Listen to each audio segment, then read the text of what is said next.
Salut, je m'appelle Grace et je travaille pour les étudiants qui travaillent.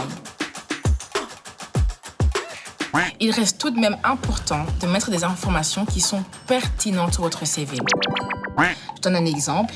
Admettons que vous voulez travailler dans une enseigne fast-food de votre quartier, ce qui est possible. Ne mettez pas sur votre CV que vous avez peut-être, nettoyé la voiture de votre papa. Ça n'a pas de sens, ce n'est pas pertinent pour l'employeur. L'employeur, on va le dire honnêtement, il s'en fout.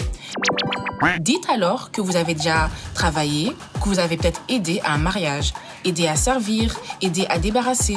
Ce sont des informations qui sont pertinentes et ça reste toujours de l'expérience, même si vous n'étiez pas rémunéré. N'hésitez surtout pas à mettre vos hobbies sur votre CV.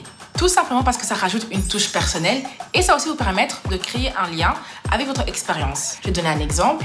Moi, je chantais à la chorale, il y a très longtemps, mais je chantais à la chorale. Ça prouve que je suis une personne qui peut chanter et travailler en groupe. Travailler à la chorale, ça m'a aussi permis d'être plus ponctuelle et ça m'a aussi permis d'être assez créatif. Vous voyez comment c'est simple ?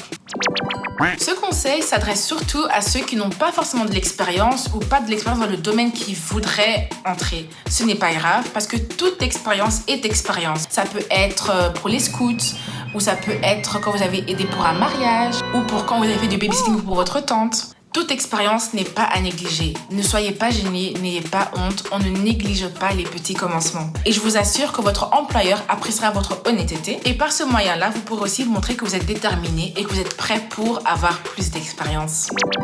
Soyez surtout clair, que votre CV soit clair, que tout le monde puisse le lire avec facilité.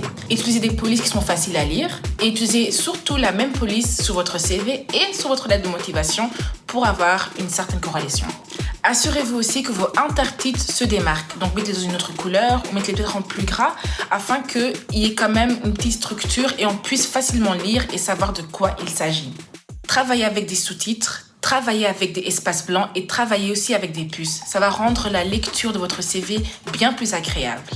J'espère que ces informations vous ont aidé à faire votre CV. N'oubliez pas que Student at Work vous propose encore d'autres conseils, donc n'hésitez pas à les regarder et je vous dis à bientôt. Bye bye.